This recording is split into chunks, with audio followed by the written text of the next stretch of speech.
not can they adjust to you, but can you adjust to them? Too soon to tell, Braun, but stop asking why anybody would dare question you, because most are doing just that, and justifiably. I'm Jim Rome.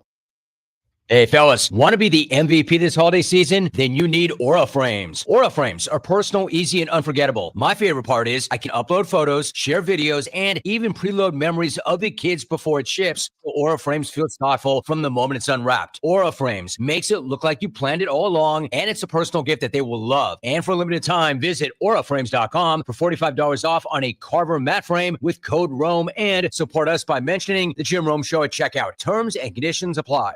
1 in 4 Americans have a disability. I'm one of them. I'm also a working mom who cares deeply about making sure every child with a disability thrives by getting their access needs met. We've got a trusted ally by our side.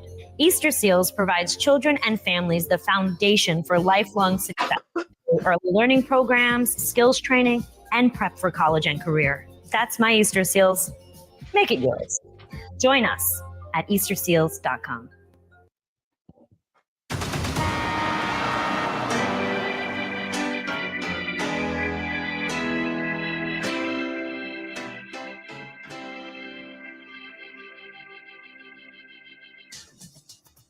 Now, from Wichita's most listened to sports radio, 97.5 and 1240 KFH, this is Sports Daily.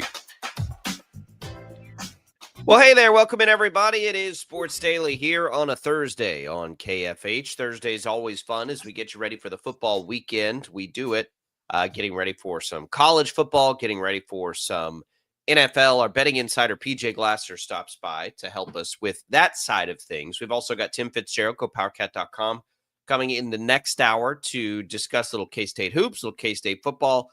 Looking forward to that as well. Of course, your calls and comments, always a part of the show. You can give us a shout. Max Power Producing has that hotline at 869-1240.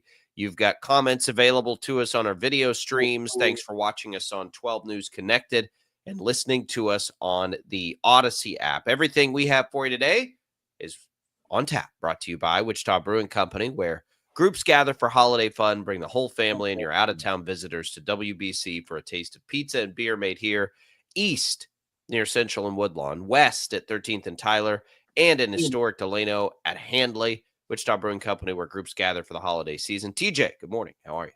Good morning. I can hardly wait for some Thursday night basketball at 9 p.m. tonight to watch the Cats versus Quincy Ballard back in the state of Kansas City.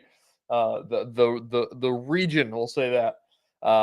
That game is going to start so late, and I know it's going to. Wichita State had that slot last year, and I don't think that they started until 9. I don't think the game got over until after 11 p.m. So we'll see what time we get this thing rolling tonight. Oh, man. I forgot about Ballard going there. That'll be interesting. It's be another good test for K-State. We'll get Fitz's thoughts on it, but after we see them, I don't want to say play down to Tulsa yet, because I really don't know anything about Tulsa. Mississippi State is a top 50 team, and it'll be a fun challenge for them. If Jans is there and they do all that stuff, they're probably going to be a good defensive team, if I had to guess. And it should be a good barometer for where K-State sits right now in the basketball season. We've got that tonight. We got a little Thursday night football. I think a game people can get pretty excited about, be pretty interested in, as you've got two pretty good teams here. Bills, Texans. Texans, one of the best defensive teams in football, hosting Buffalo, who is hit or miss. You never know what you're going to get with Buffalo, especially on the road. So I think that's a pretty interesting game tonight as well. And if you're a Chiefs fan, you want the Texans to lose. At this point, I think you go for Buffalo, don't you? You're 2 games and a tiebreaker behind Buffalo for a wild card spot if they don't catch New England. And you got the same record as Houston, although you play Houston. So maybe you don't care and you want the Bills to lose a bunch of games. But it's a game of interest either way if you're the Chiefs. Just get ready for this. This is what we get to do the rest of the year, right? Like, okay, if you're a Chiefs fan, you're on the outside of the playoffs looking in. What do we want to happen tonight? You think you can run down the Bills, or do you want the Texans to go ahead and get a loss? Like this is what we get to do now. I know that's an interesting conundrum, because aren't the Bills the 6 seed? The Bills aren't quite the world beaters either. So that's probably like the 6 and the 7. Yeah, they're down there. The problem with the Bills is if they are a wild card at 7-3, they're a wild card with a tiebreaker. So they're 3 games ahead of you with 7 games to play. You really think the Bills are going to lose 3 games? And if so, do you think the Chiefs are going to win every game they play the rest of the way? I know it might not even matter. Like but that's where we are with this. See, this is where it, this is what it feels like to be a normal NFL fan, right? You don't just for a decade get to count on winning the division. This is the normal flow of things for most fan bases. Like you get into this part of the year and you're trying to figure out how you can just try to squeeze into the postseason. It has been a very fortunate run for Chiefs fans, and this isn't going to be one of those fortunate years. They're going to have to scratch and claw their way in if they're going to get into the postseason, which they still absolutely can. And in fact, have again, we talk about the odds because it's the odds better than 50% chance to do it, but it's tight. It's real tight. Might be 51. I think you want Houston to lose. I think you just want Houston to lose. I don't think they're catching Buffalo. Yeah. So speaking of odds, I haven't brought this up on the show yet. After we talked on Monday, I went and looked because the Chiefs were still the third best odds to win the Super Bowl. I think they still are there. The third best odds to win the Super Bowl. And I saw that and I was like, man, I should take some juice on the Chiefs and not make the playoffs because those odds must be kind of juicy if they think that they're going to still win the Super Bowl. It's like 50-50 to make the playoffs, and they're the third highest odds to win the Super Bowl. That doesn't make any sense. Well, I think, and we can ask PJ Glasser about this. I think you were right earlier this week. I think you said this. It's because they don't you don't want a bunch of money coming in on the Chiefs. They don't want to put the Chiefs on sale. Because if they do make it, it's the Chiefs, right? And I think you're not going to get any discounts with the Chiefs. It's not going to happen. It's going to be tough. It's going to be tough because if they get there, we all know it. We all know it this weekend. Here we go again. This is supposed to be the best team in the AFC coming in, and Kansas City's a 3.5-point favorite. Why? Because they're not going to make the Chiefs a home underdog. Because it's still the Chiefs. Because history forever has shown us this team with its back against the wall or this team when it feels slighted is typically very good. Now, they weren't most recently. All those things were true against Denver. They just happen to be at home this week. And their home road splits this year are pretty significant. They have not been good away from Arrowhead at all this year. And they've been very good at Arrowhead. So that's a tricky game to get a gauge of because I personally, I think Indianapolis is better than Denver. I do too. And just to, but it's a home game. And what do you do with that? Right? How do you even handle that? Indianapolis, by all the things, we'll talk about this on the other side, by all the things that typically tell us who are really good teams, Indianapolis does a lot of that stuff well. They do have one thing that they don't do well, which we'll talk about in just a minute, but they've gone to try to address that thing at the trade deadline. So, but they have been a wagon offensively. They're the best offense in football. They're balanced. They do everything. They can do everything. And they had one little flaw in their team, and we'll see if they fixed it, but they sure tried. They swung for the fences on it. If you believe in Daniel Jones even a little bit, this looks like it could be the best team in football so far this year. Yep. So that's what looms now in a bunch of must-win games for the Chiefs. We didn't look at this schedule before the beginning of the year and think, oh, man, the Colts, that's going to be tough. But that's the reality that the Chiefs face now. It's a huge game. I mean, it's probably, if they're not the best team in football, they're probably top 3. They're in that category that you want to list all those teams off. I got something we can talk about on the other side of the break here. I don't know if you saw this yesterday on the New Heights podcast, the Kelsey brothers.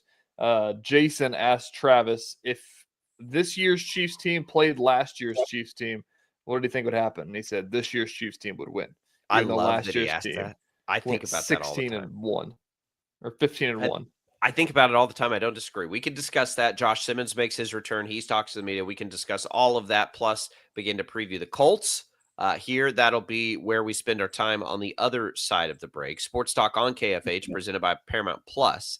Now streaming Paramount Plus, there's the return of Landman from Taylor Sheridan, co-creator of Yellowstone. Academy Award winner Billy Bob Thornton's back, featuring Academy Award nominees Demi Moore, Andy Garcia, and Sam Elliott. Landman, new season, is streaming right now on Paramount Plus. We're coming right back. We've got some Chiefs talks for you here on Sports Daily.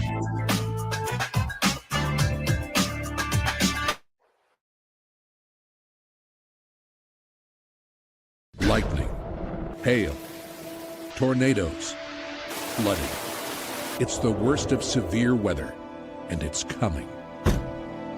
Spring brings warmer temperatures, but also dangerous weather conditions. Stay up to date day or night with the Storm Team 12 weather app. You'll get accurate forecasts, so you can plan ahead and stay safe, no matter the weather. Download the Storm Team 12 weather app, brought to you by Stutzman's Greenhouse. The future of television has arrived. Next Gen TV is here with stunning video, movie theater quality sound, enhanced voice clarity, and interactive features, all upgradable for the future. Learn more at watchnextgentv.com.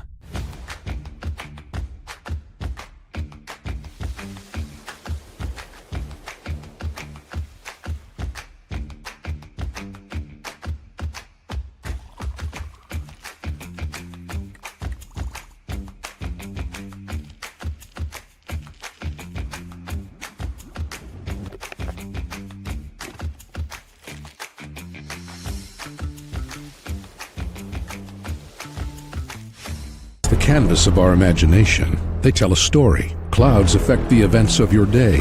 Sometimes they growl, sometimes they inspire, but they're always the messengers of nature's mood, written in the sky. Storm Team 12 understands the language of clouds. We're dedicated to decoding their message, so you know what to expect. Behind every cloud, there is a story waiting to be told. Trust Ross Jansen and Storm Team 12, alerting you first to the impact on your life.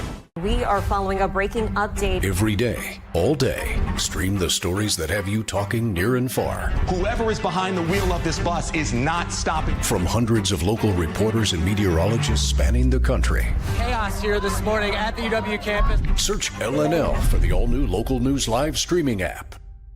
Odyssey is one of the most influential audio and entertainment brands in the nation. You already know Odyssey's iconic local radio brands in Wichita. But did you know Odyssey has the country's best collection of music, news, and sports brands? Odyssey is also a premium podcast creator, major event producer, and digital innovator. Odyssey brings people together across the country and right here in Wichita. Odyssey also delivers meaningful radio and digital audio results. Find out our story and impact at odysseyinc.com/Wichita. Make yourself known now. 310-1 in traffic pursuit. Oh my God, here. Investigate TV Plus begins with real people. We investigate stories that impact you And inspire change every day. Something is broken. Real problems. Why are they hiding it? And real solutions. My daughter was dying in front of me. What was your reaction when he said that? Investigate TV Plus, weekdays at 3:30 p.m. on KWCH. Sometimes people tell us, I don't get it, it's just tea. But let me tell you, we are so much more than just tea. With 20 plus flavors of sweet and unsweet iced tea, the possibilities are endless. Come on in and try them all for free to find your favorite, or get us on the go for your busy lifestyle. And don't miss happy hour every day. So the next time someone tells you it's just tea, tell them to come by and find out why we say, drink tea, be happy. Jim Rome here, lighting up your afternoons on The Jim Rome Show. Catch me starting at 2 on Wichita's #1 sports radio, Kansas Fan Headquarters, 97.5 and 1240 KFH.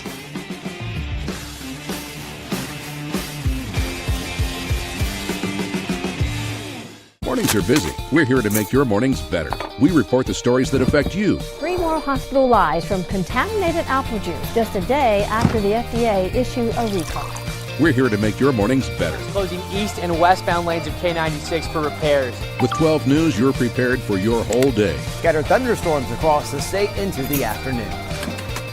Stay a step ahead with 12 News this morning on KWCH and KSCW.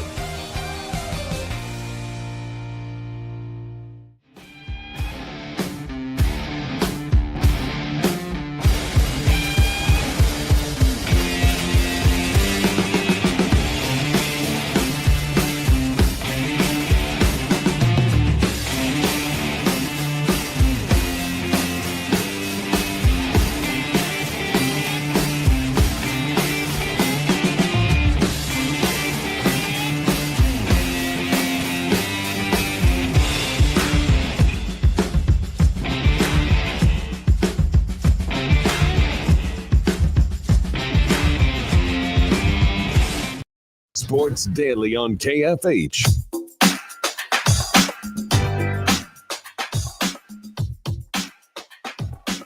Hey, what's up about the Odyssey holiday hookup now through Friday, November 21st at 11:30. Odyssey taking care of the food and fun this Thanksgiving. Win a full holiday feast and Thunder tickets for the whole family. Smoked turkey, ham, all the sides from Hog Wild Pit Barbecue. $200 in value and 10 tickets to Wichita Thunder Star Wars Night on November 29th. You can enter by texting thanks to the number 20357.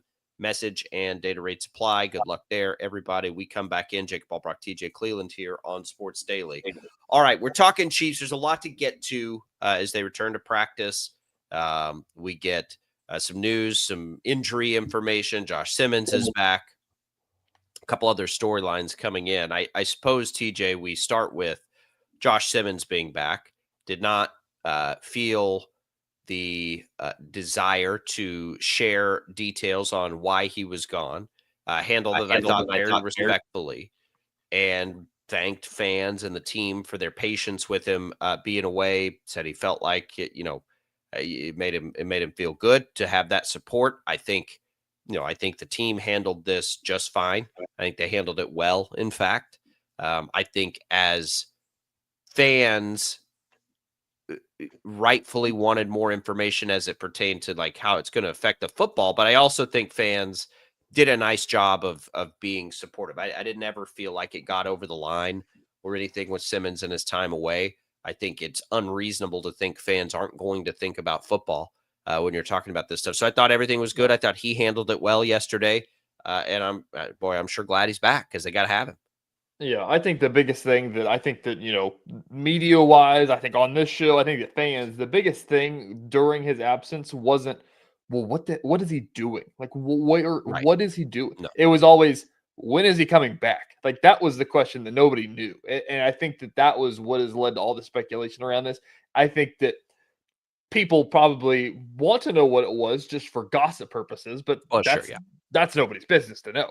But knowing when your left tackle is going to come back, that is actually probably fans' business a little bit to understand who is going to be playing on the Sunday. That's the biggest thing. That's the reason the injury reports are a thing in the NFL. And so I think that's where all of that stemmed from. But I mean, if he doesn't want to say what it is, he doesn't have to say what it is. And I think that's fine. You move on from it. And, he answered a lot of questions and it was really transparent yesterday about what the process was like for him. He said that he had his playbook and he was studying plays as they implemented them while he was out there, and he worked out at a gym and went out to a field and tried to stay in shape as best as he could while he was out there. And so it's an interesting situation. I've never heard of it happening before, but I mean, it sounds like if it's going to happen, this is the way that it should happen. Yeah, it's fine. Everything appears to be fine, and everybody can move on, and that's great. You hope it's not something that recurs, whatever it is. So he's back. He looked pretty good, I thought, against Denver. Denver's pass rush, like they give everyone fits, gave the Chiefs a few fits. But honestly, I have a hard time really digesting the Denver game because personally, for me, I can't get over the missed opportunities for Kansas City, right? So they had too many penalties. Like there were a lot of the things in that game that were similar to the Jacksonville game. Too many penalties, too many mistakes. But I do think the Chiefs had the right plan. They missed on at least 2 touchdowns because they missed throws. They had several drops, which we hadn't really seen this year. So what's hard for me to move forward with is how good is the Chiefs offense? They played that defense. They didn't look great in that game, but they probably should have looked great in that game, right? They make a few plays that are there to make. It's not like they didn't have opportunities to make plays. They just didn't make them. The opportunities were there that they had been making plays on. And if that happens, we're talking about even if they score one of those touchdowns, they're close to 30 points, right? So I think the problem for the Chiefs is everything that happened much earlier in the season, right? The Jacksonville game is annoying. The Denver game is annoying. Those aren't the games that are like the injuries and things have just given them little room for error. And so now they can't make those mistakes or they're screwed. Plus they play a bunch of really good teams still here down the stretch. So I think their offense probably is still fine. And to your point that you brought up before, the new heights. You said Jason Kelce, Travis Kelce. If this year's team played last year's team, Travis Kelce said this year's team would win. Man, I totally agree with that. And I think about that all the time. I'm like, well, the difference in the NFL, the margins that are so razor thin. You have last year's team where we got to this point in the year, and it was like, man, I know they only have one loss, but that offensive line's garbage, and it's going to bite them. And now you're like, they seem to have fixed that. The defense still looks good, and they have 5 losses. But I agree. I think this year's team would definitely beat last year's team. I think it's a better team. Yeah.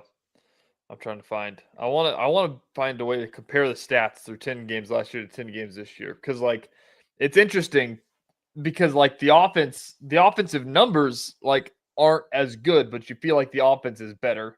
I think I don't really understand. I don't know. Like it's kind of like apples to oranges a little bit. Like it's tough to compare them, even though majority of them are the same players and there wasn't that much of a changeover, except for an offensive line switch and getting Rashee Rice. And so I think there's a lot. I think there's a lot more to this offense. I do. I think there is too, but I don't know if the stats say that. That's what I'm saying.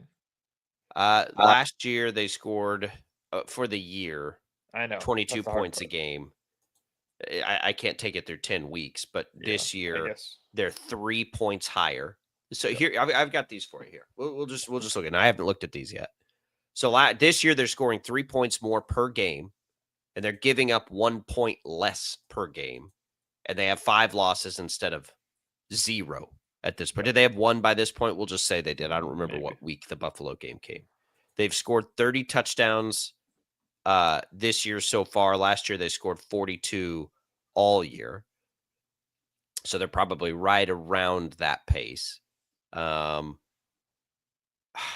mean, I don't like they'd given up that last year that, they gave up 41 sacks. This year they've given up 20, so they're well below that pace, right? Like it's a much better pace for them. They've been a better team this year. I mean, they have, on paper, and I think to our eyes, and I do think, look, I know they ran it back, but getting a better offensive line and running it back, plus Rashee Rice is really good. That's a big deal. Like those are huge additions to the team. I agree. I mean, it changes the team in a little bit. It's just weird that, that it feels that it's such apples to oranges, and it's like the backwards inverse of results that you'd get out of this team. Like I agree. Like I think that we talked a lot last year. I think that NFL people talked a lot last year about if you replayed the season, the chances the Chiefs would go 15-1 is 1% maybe. Like there was a lot of chips that fell that way. There was a lot of games they went out and won, but there was a lot of chips that fell that way.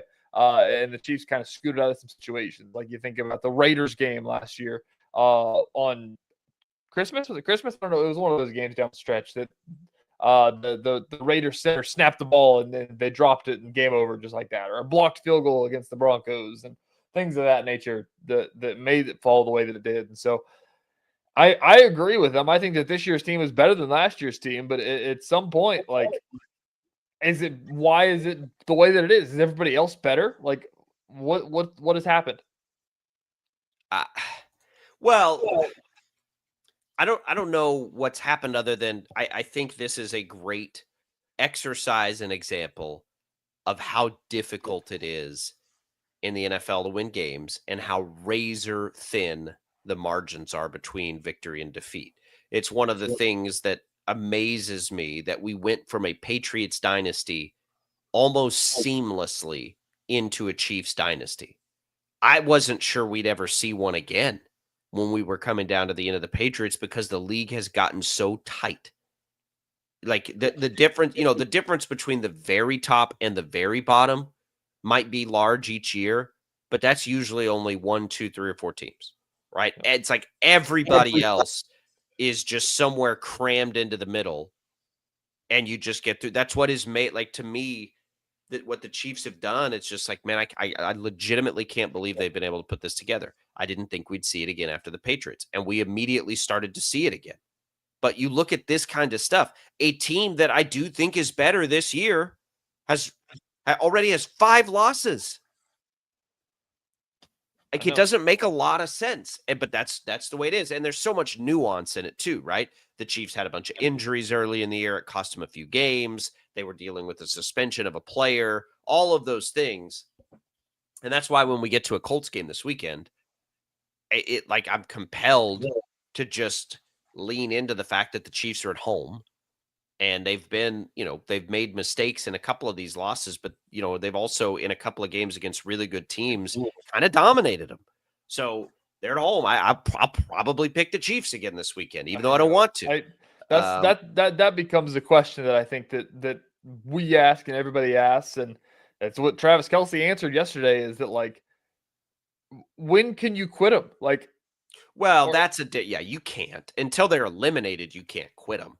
Can the Chiefs go through and win every game the rest of the way? Well, sure they can. A team that wasn't as good last year won all but one of their games. That's what I'm asking, is the fact of, like, what is, I mean, I don't want to say realistic, but, like, what's obtainable? Like, can the Chiefs win every single game? Like, well, sure they can. Right? I think I keep saying 6-1 because that allows a little. I think 5-2 is probably the most likely outcome, and it might be enough to get them in. Might not be.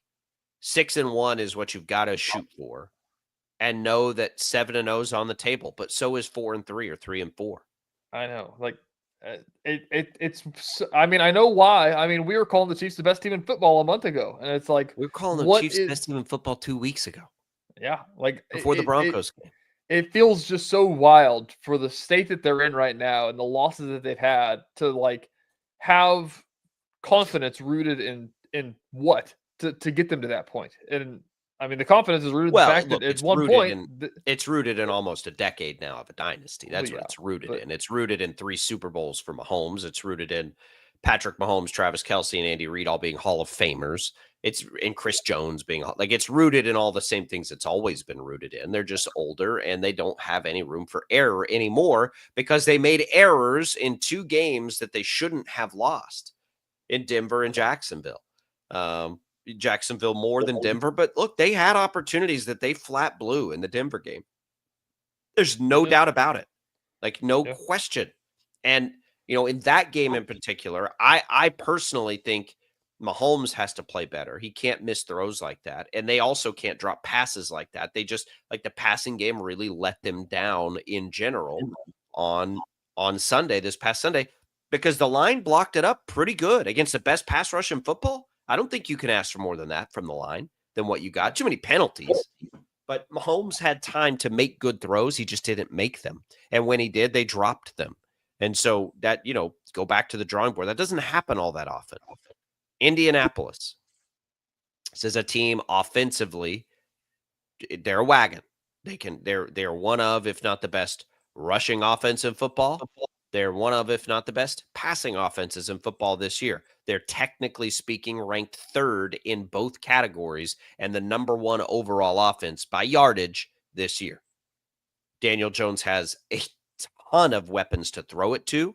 They've got a great tight end, which is a problem for the Chiefs. And you'd better stop Jonathan Taylor. Good luck. Right? Defensively, you're not going to run it on them, which is fine. Who cares if you're a Chiefs fan? They've been very susceptible to the pass.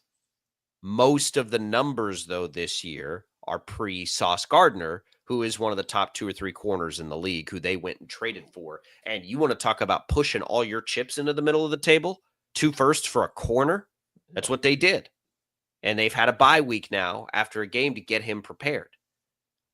This is going to be a challenge. It's such an interesting experiment because, like, that first, realistically, was probably who they were going to draft a quarterback with next year because of the Anthony Richardson situation of everybody thinking that it's just finally not going to work.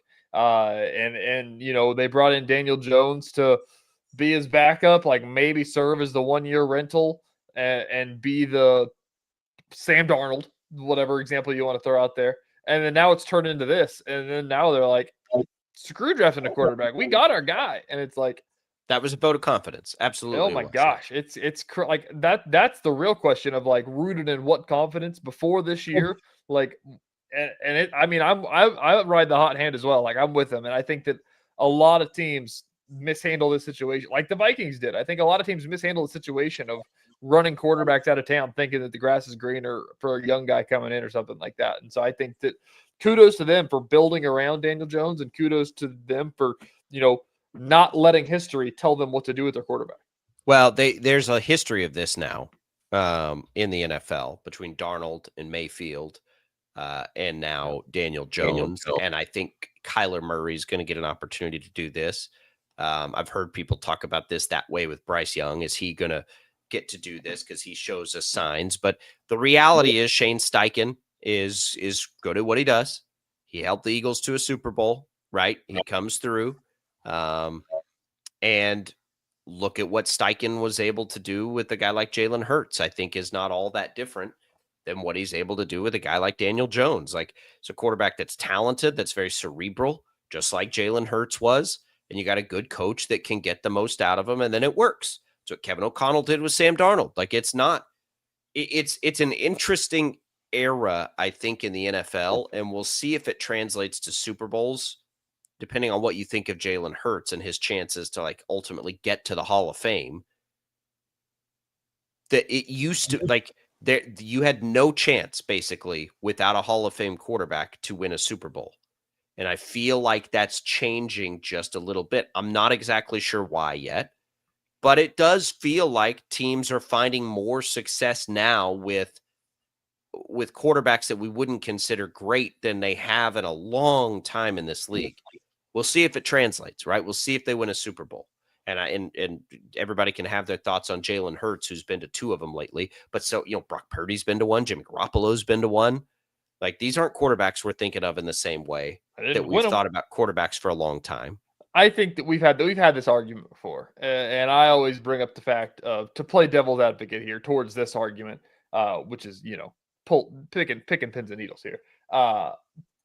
Quarterbacks can become Hall of Famers by winning the Super Bowl, not the other way around. I don't think like I always if Eli Manning never won a Super Bowl, is Eli Manning a Hall of Famer? No, absolutely not. No. It's because he won Super Bowls. Jalen Hurts never won a Super Bowl. There's no chance he's going to be a Hall of Famer. But he won a Super Bowl now, and now it's like, well, maybe he's going to be a Hall of Famer. I'm going to take you through the list. And I've done this before. It's wild. It's wild. I'm going to take you back through the list for roughly 30 years and explain what I'm talking about here. And we could see a shift in this now. That's what I mean. Like, it's getting a little strange. But on the other side, I'll take you through this list. Yeah, I mean, you're probably going to be surprised. Yeah. Looking at it, I know. I mean, it's Mahomes and Brady. And Aaron Rodgers. Further back.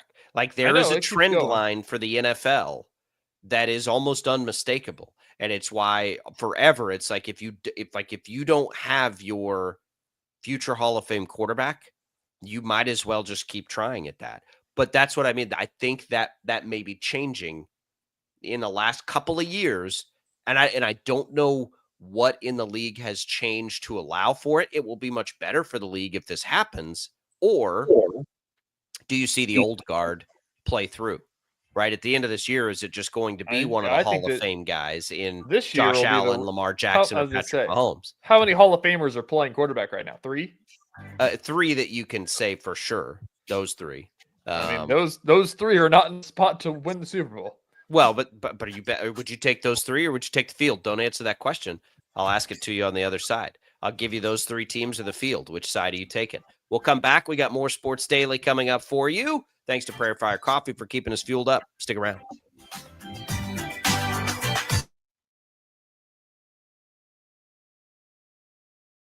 Lightning, hail, tornadoes, flooding. It's the worst of severe weather, and it's coming. Spring brings warmer temperatures, but also dangerous weather conditions. Stay up to date day or night with the Storm Team 12 weather app. You'll get accurate forecasts so you can plan ahead and stay safe, no matter the weather. Download the Storm Team 12 weather app, brought to you by Stutzman's Greenhouse. The future of television has arrived. Next Gen TV is here with stunning video, movie theater quality sound, enhanced voice clarity, and interactive features, all upgradable for the future. Learn more at watchnextgentv.com.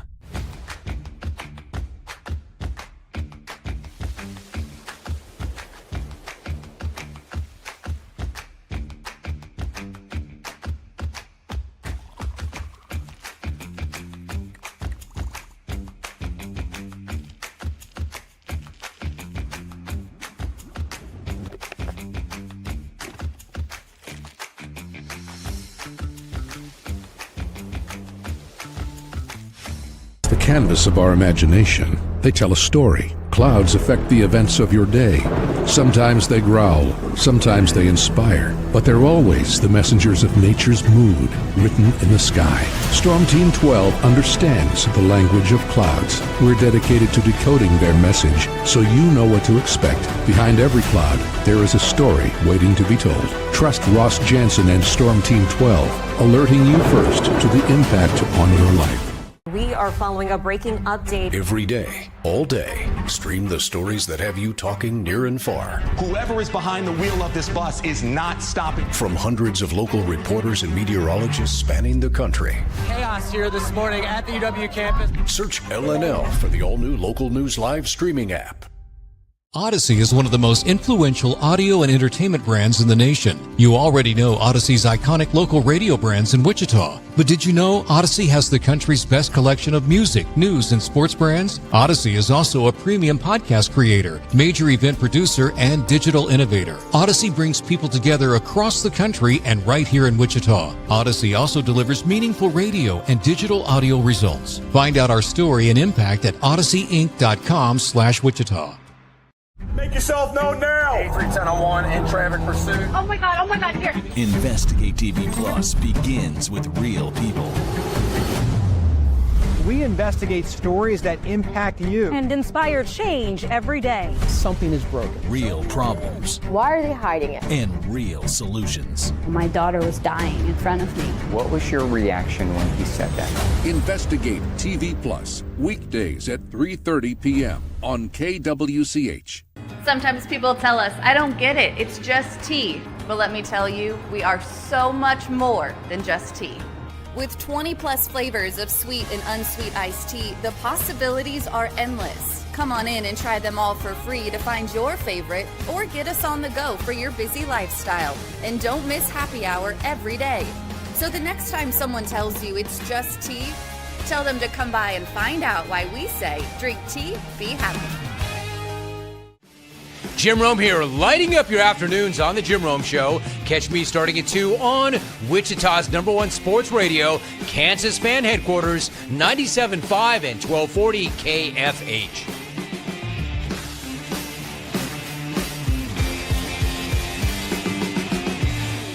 Mornings are busy. We're here to make your mornings better. We report the stories that affect you. 3 more hospital lies from contaminated apple juice just a day after the FDA issued a recall. We're here to make your mornings better. Closing east and westbound lanes of K96 for repairs. With 12 News, you're prepared for your whole day. Scattered thunderstorms across the state into the afternoon. Stay a step ahead with 12 News this morning on KWCH and KSCW.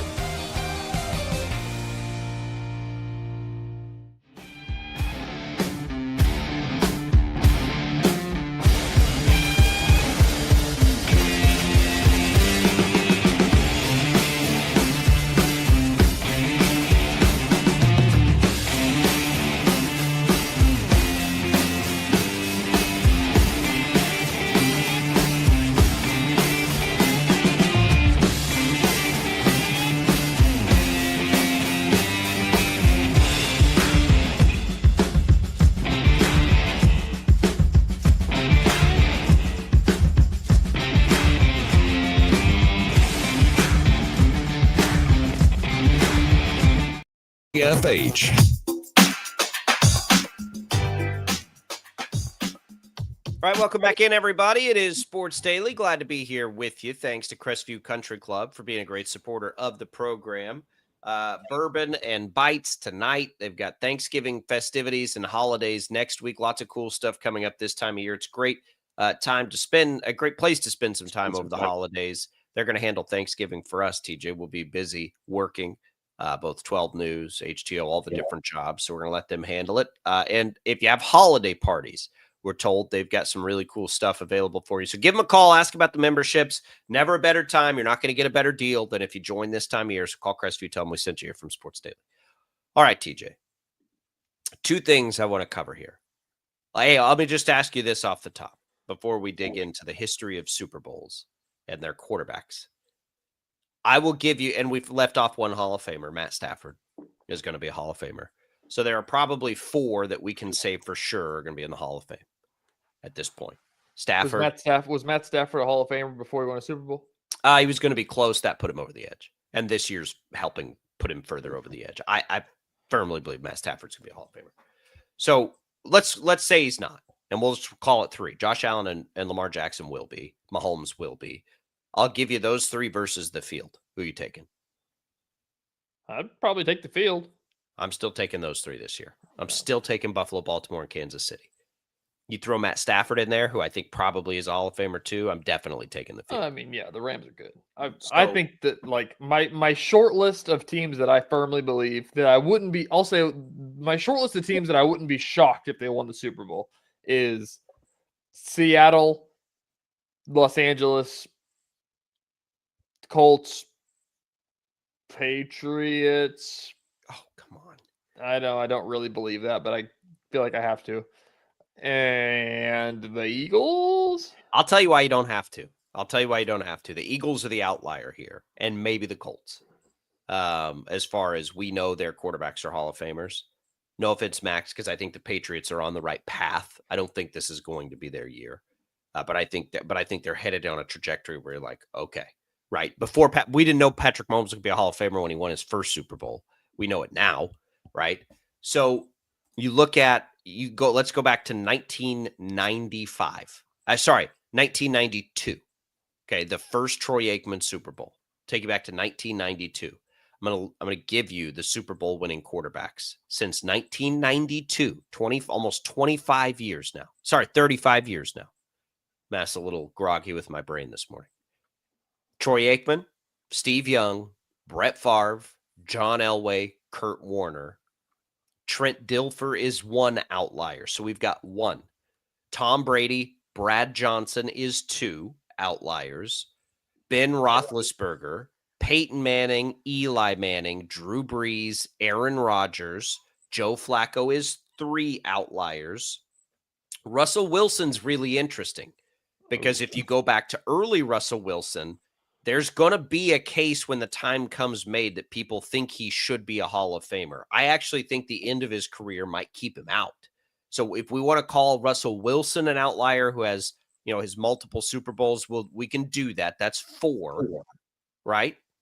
And then Nick Foles is certainly an outlier. That's 5. Mahomes, Stafford, Jalen Hurts, we'll see. It's too early to say on Hurts. That's 5 in 35 years, basically. Super Bowl winning quarterbacks that aren't a Hall of Famer.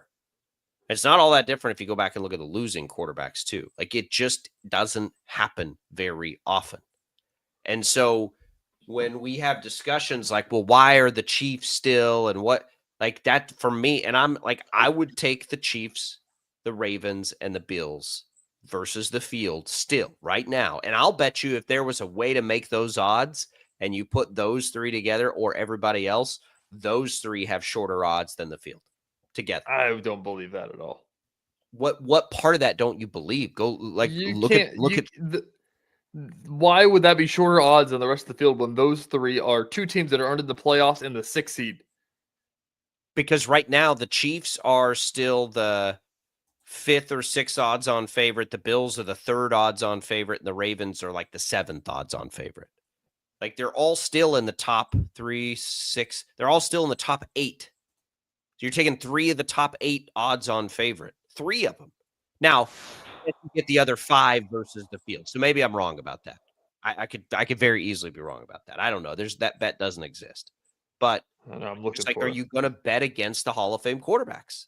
Is what it comes down to. Are you really going to put it in the hands of Daniel Jones? I know. I think that on the short list of think that like the Chiefs, whenever they went on the road for all those games, I think that they might have been favored in all of them. Which maybe not that Bills game, but and on their Super Bowl run. Yes. Yeah, I can't. If they weren't favored, I mean, they were right there. It was a pick 'em. Yeah. So I don't know. I mean, I understand why. And I think that if the Colts win the Super Bowl, the Colts might be underdogs in 3 of the 4 or 2 of the 3 that they'd win. I don't know if they'd get home field. 3 of the 4 that they'd win. That's the part of it. But I mean, I don't know. We're gonna learn about the Colts. The Colts are interesting, and I think the Colts are different than, let's say, the Broncos or they're really in the AFC. There's a lot or the Patriots. Those are the 3 at the top, right? The most of the Super Bowl odd favorites right now are in the NFC. Eagles, Rams, Lions are all up there. So I think the Colts were going to have a chance to elevate to maybe even as high as the favorite if their pass defense comes out with Sauce Gardner and plays better and they stay healthy. They're like what's new and interesting about the Colts is Jonathan Taylor's healthy, and he wasn't last year, and he is an MVP candidate when he's out there. This isn't new with Jonathan Taylor. He's been this before. So now, okay, you have a competent quarterback who looks more like the quarterback that took his team to the playoffs as a young guy than he has the last couple. But man, he is surrounded with a really good offensive line. They added Tyler Warren, who looks fantastic, the rookie tight end. They already had 3 or 4 receivers you kind of liked. It's really about, can they shore up this glaring hole for them, which was their pass defense, with the addition of Sauce Gardner? I don't know. But if they do, if they come out and they play well down this, you're going to see their odds rise. I don't think the Patriots or the Broncos odds are getting a whole lot better than they are now. I think the Colts could elevate up to one of, if not the odds on favorite, depending on how because they already have, let me make sure I'm still right about this. They've had the best point differential, which is a really good indicator in the NFL for most of this season. And they still do. And not only do they do by a pretty good margin, right? The Rams and Seattle have both been there, but Indianapolis has had the best point differential for a while. So it's like they're consistently doing it. They're winning by big margins. They're doing all the things that typically tell you this is a really good team. Yep. It's the Daniel Jones thing. It's really, can you get on board with backing Daniel Jones, Danny Dimes, the guy that got kicked out of New York, right? Mm-hmm. Can you really get on board with that? And I think that's why they're already not maybe the favorite at this point. Yeah, I mean, I think that's a lot of it. I think that's why I said that it's good on the Colts for doing this, because nobody else in the league thought it like they did. I mean, I'm sure some did, but I mean, I want to see. I really want to talk to somebody that covers the Colts, because I want to know what the feeling was in August about Daniel Jones, because I know that all the fans are like, you got to be bleeping me.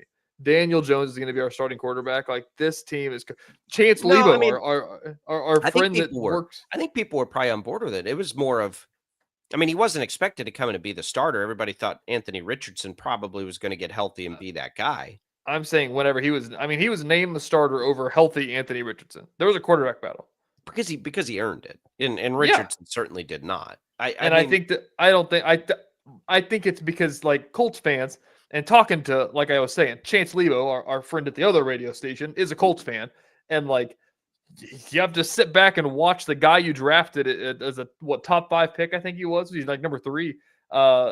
Get to sit back and watch him lose a quarterback battle to Daniel Jones, and you have to just think, like, God, we're gonna suck. Like, we cannot be good this year. Probably the same the Vikings felt about Sam Darnold last year. It's probably the same thing the Bucs felt about Baker Mayfield. Bucs fans a couple of years ago.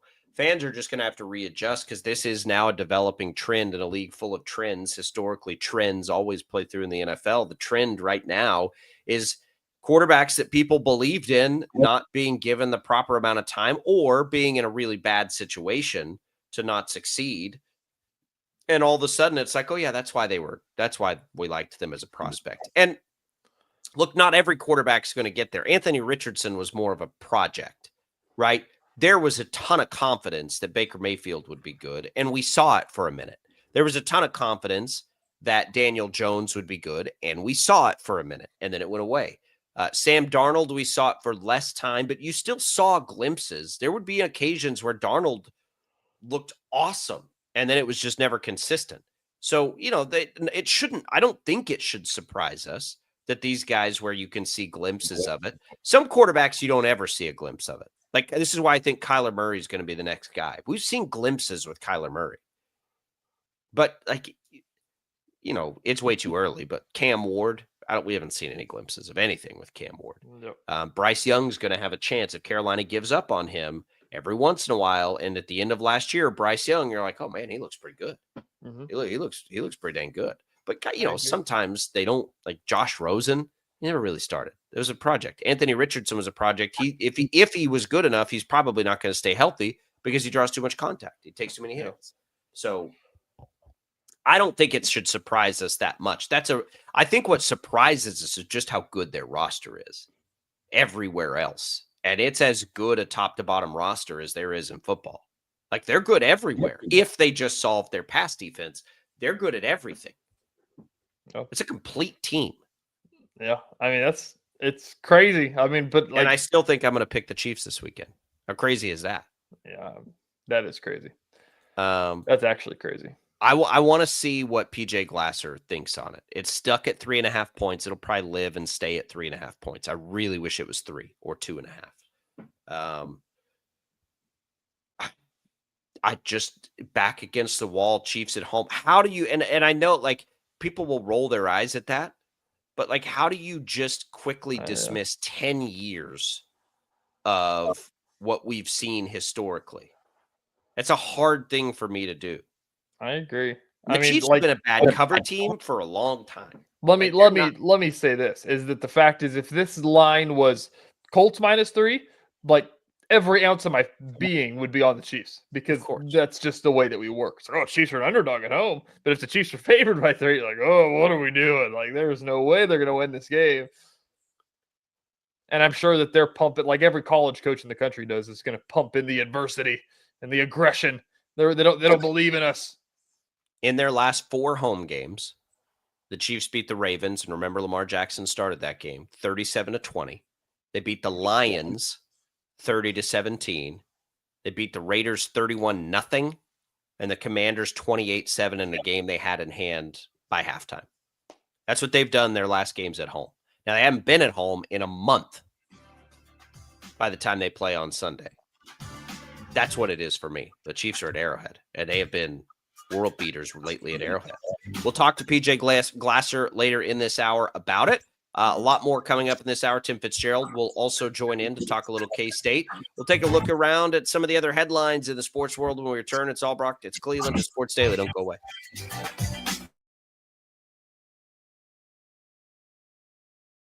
Lightning, hail, tornadoes, flooding.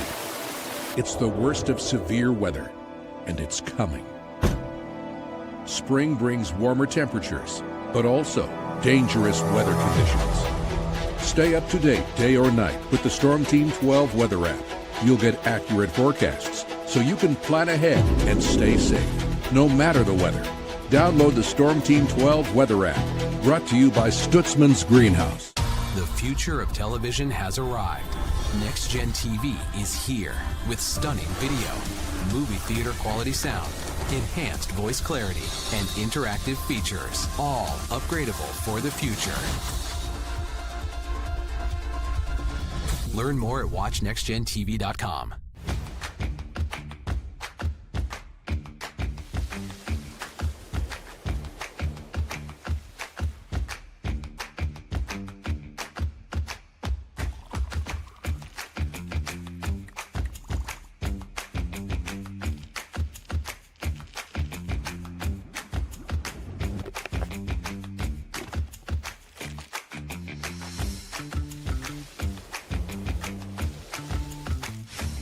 Canvas of our imagination. They tell a story. Clouds affect the events of your day.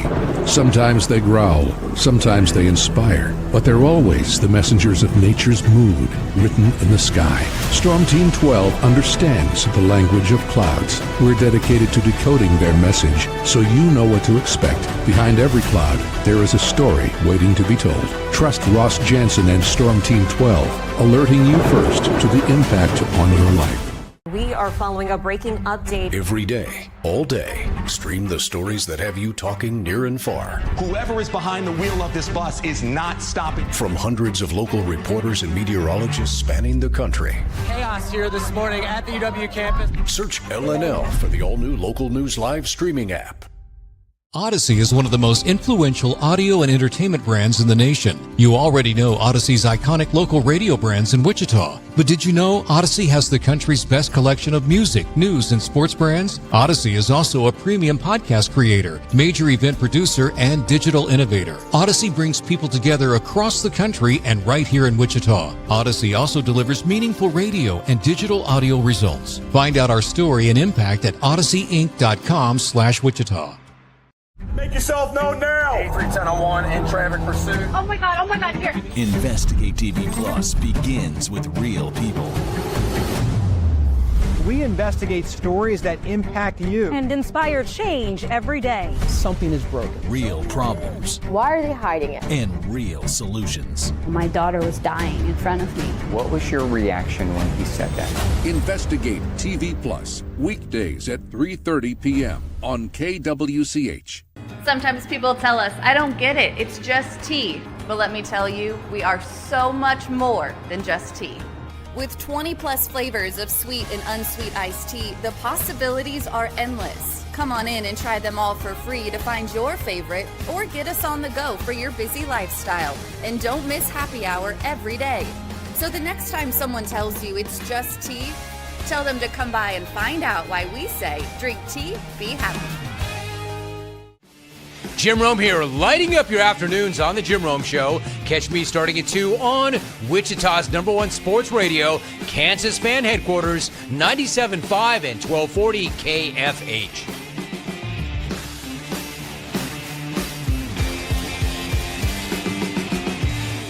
Mornings are busy. We're here to make your mornings better. We report the stories that affect you. 3 more hospitalized from contaminated apple juice just a day after the FDA issued a recall.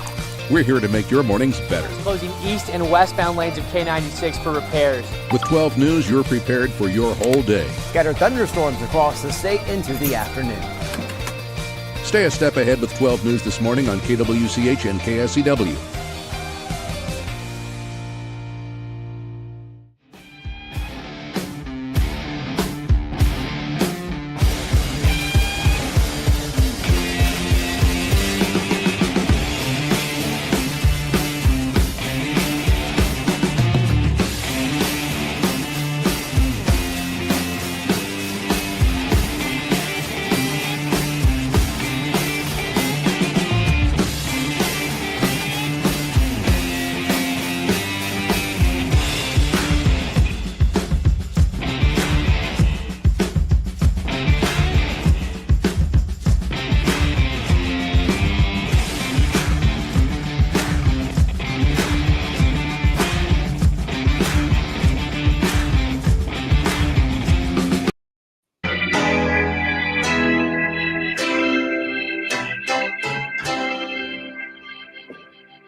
Now, from Wichita's most listened to sports radio, 97.5 and 1240 KFH. This is Sports Daily. All right, welcome back in, everybody. It is Sports Daily. Jacob Albrock, TJ Cleveland here on a Thursday. Coming up in this hour of the program, we've got PJ Glasser, our betting insider, curious to get his take on the Chiefs this weekend. Chiefs-Colts, big game. We will have that. We'll have Tim Fitzgerald, our K-State Insider, in as well. It's all coming up for you. What's on Tap, brought to you by the Wichita Brewing Company, where groups gather for holiday fun. Beers with the boys, girls' night out, or a glass of wine with a longtime friend. WBC, the place where groups gather for the holidays. East, West, and Historic Delano, Wichita Brewing Company, pizza and beer made here.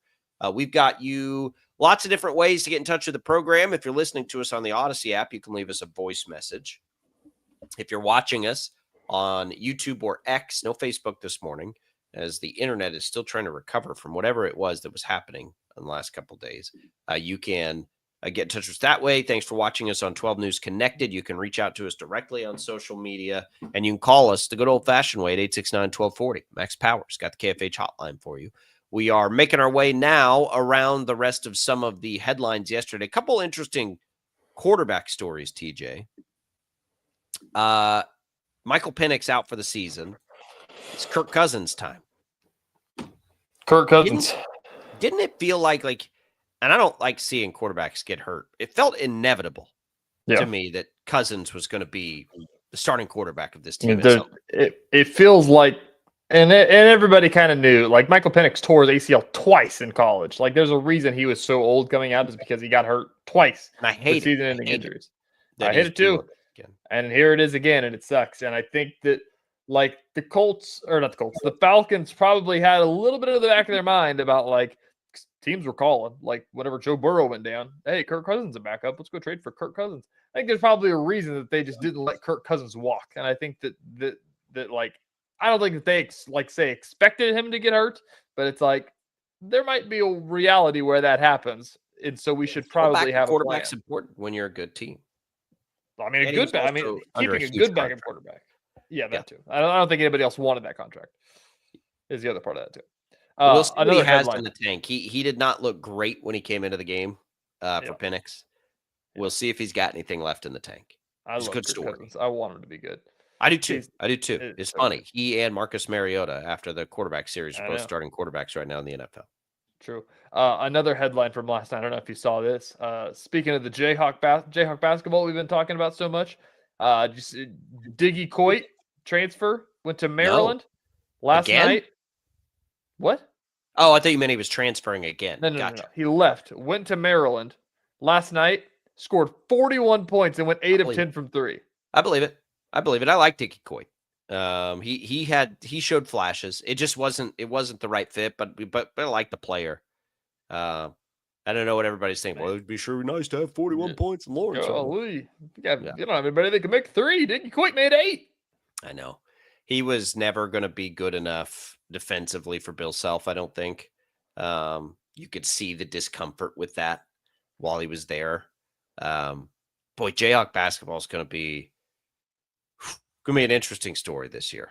Like everybody you talk to has kind of a different take on it. I know. I'm so curious to see what Allen Fieldhouse is going to look like for actual games. Because like even for the non like Corpus Christi, it wasn't packed.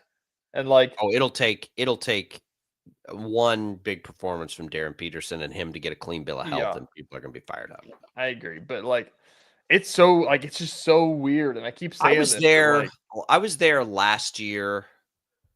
Oh, who did we see them play? I finally got the family up there because you take for granted our opportunities that we get in this job to go be a part of a lot of this stuff. So last year, oh gosh, which game was it? It was one of the cupcakes. We went up. We just got GA tickets. Maybe it was Oakland it was Furman. It was Furman. Yeah, I remember that. Is what it was. Terrapins. It was not a good environment. I was like, man, I've been hyping this up forever. And I was like, it was kind of stale. It wasn't totally packed. And it granted, KU is one of the strange, it was kind of close, and everyone seemed a little shocked and stunned by that. And then they ended up winning by like 30.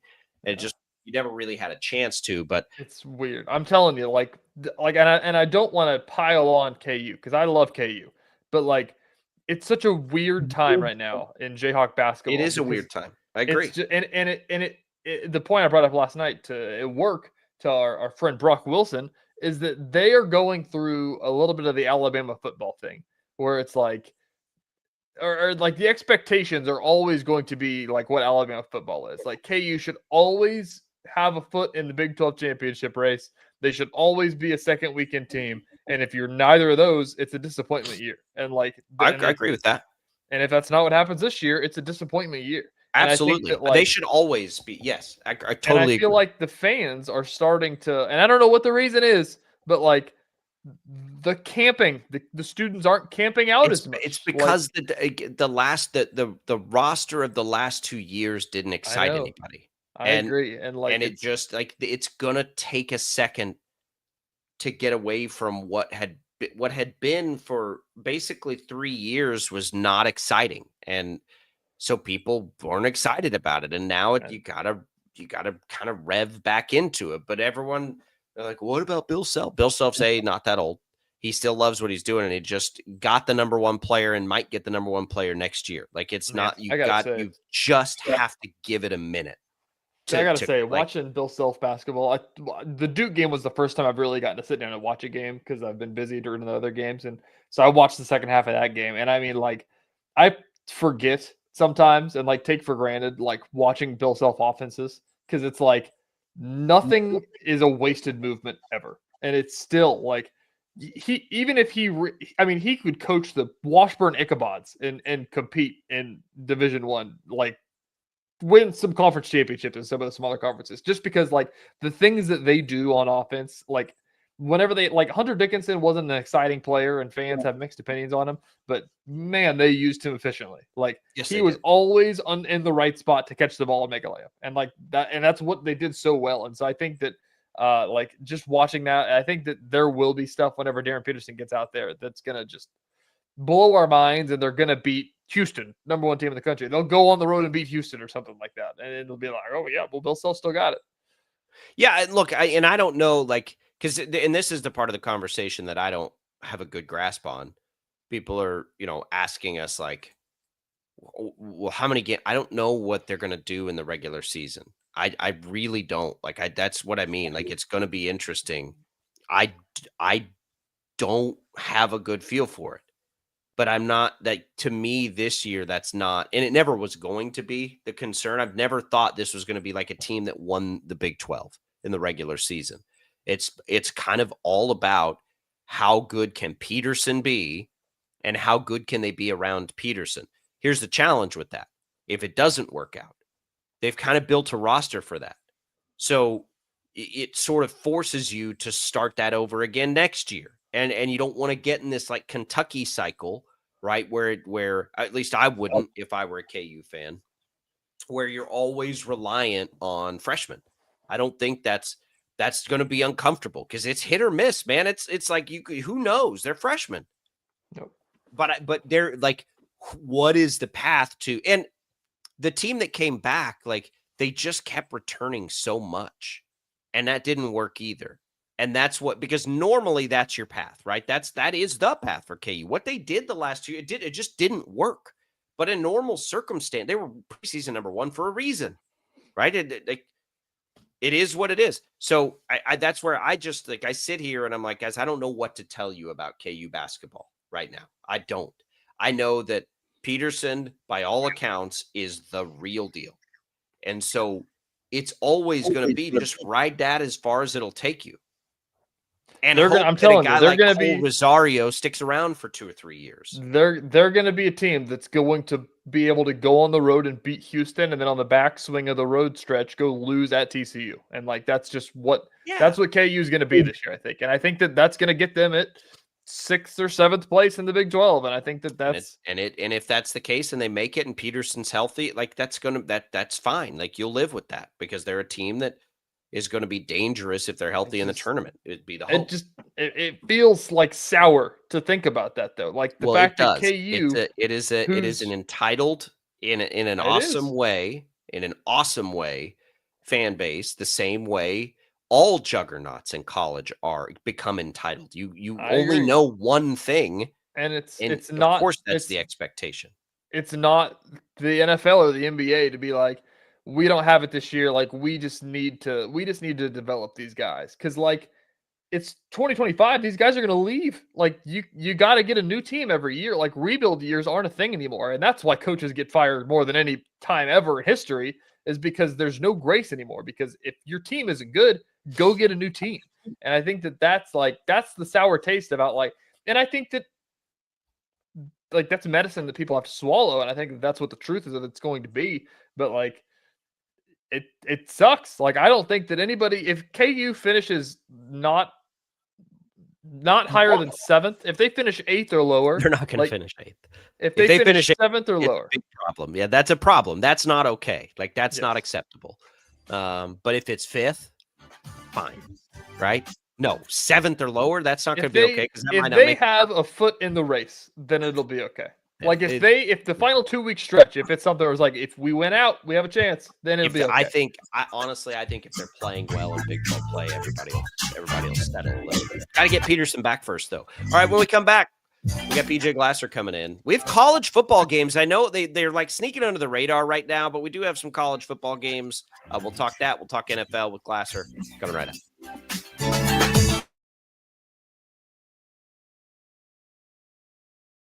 Lightning, hail, tornadoes, flooding.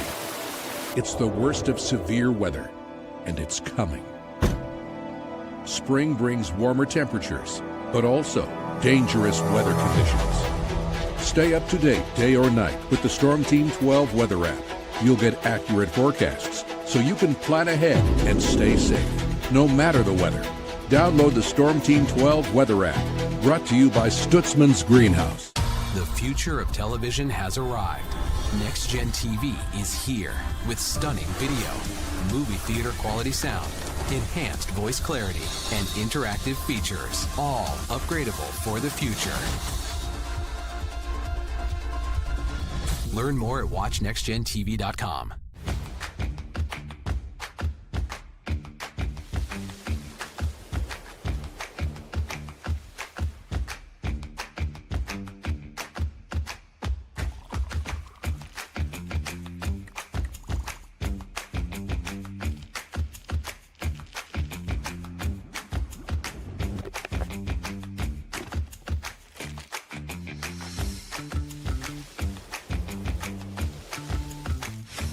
Canvas of our imagination. They tell a story. Clouds affect the events of your day. Sometimes they growl, sometimes they inspire, but they're always the messengers of nature's mood, written in the sky. Storm Team 12 understands the language of clouds. We're dedicated to decoding their message, so you know what to expect. Behind every cloud, there is a story waiting to be told. Trust Ross Jansen and Storm Team 12, alerting you first to the impact on your life. We are following a breaking update. Every day, all day, stream the stories that have you talking near and far. Whoever is behind the wheel of this bus is not stopping. From hundreds of local reporters and meteorologists spanning the country. Chaos here this morning at the UW campus. Search LNL for the all-new Local News Live streaming app. Odyssey is one of the most influential audio and entertainment brands in the nation. You already know Odyssey's iconic local radio brands in Wichita. But did you know Odyssey has the country's best collection of music, news, and sports brands? Odyssey is also a premium podcast creator, major event producer, and digital innovator. Odyssey brings people together across the country and right here in Wichita. Odyssey also delivers meaningful radio and digital audio results. Find out our story and impact at odysseyinc.com/Wichita. Make yourself known now. 310-1 in traffic pursuit. Oh my God, here. Investigate TV Plus begins with real people. We investigate stories that impact you and inspire change every day. Something is broken. Real problems. Why are they hiding it? And real solutions. My daughter was dying in front of me. What was your reaction when he said that? Investigate TV Plus, weekdays at 3:30 p.m. on KWCH. Sometimes people tell us, I don't get it, it's just tea. But let me tell you, we are so much more than just tea. With 20 plus flavors of sweet and unsweet iced tea, the possibilities are endless. Come on in and try them all for free to find your favorite or get us on the go for your busy lifestyle. And don't miss happy hour every day. So the next time someone tells you it's just tea, tell them to come by and find out why we say, drink tea, be happy. Jim Rome here, lighting up your afternoons on The Jim Rome Show. Catch me starting at 2 on Wichita's #1 sports radio, Kansas fan headquarters, 97.5 and 1240 KFH.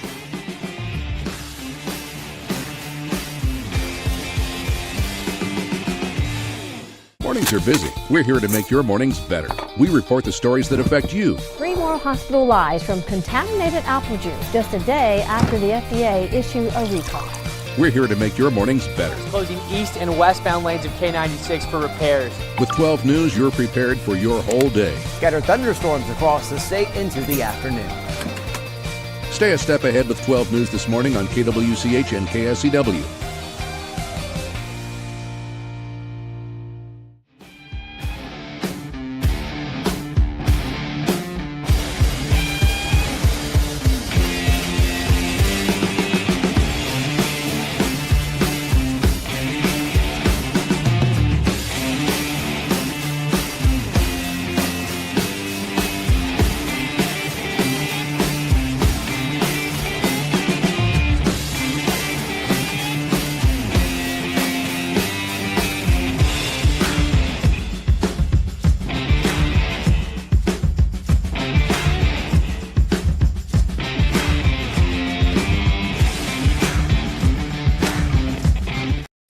KFH. And now, if you're looking for the best props and games to lay your money down on, from BetMGM, here's KFH's betting insider, PJ Glasser. It is the host of Send It In and Inside the Betting Lines on BetMGM Network. You can follow him on X at PJ Glasser9. PJ, welcome back. A week off, up a little recharge, and we're ready to make a little money this Absolutely. weekend. Yeah, good to see you guys. How you doing? Good. We'll start with college. We'll jump right in. I think this is an interesting one. We've got, of course, the two teams we follow here, both looking for 6th wins this weekend, both looking to make a bowl. Kansas State goes to Utah, goes to Salt Lake as a 17.5-point dog. They were 17.5-point favorites last week. And we didn't talk to you.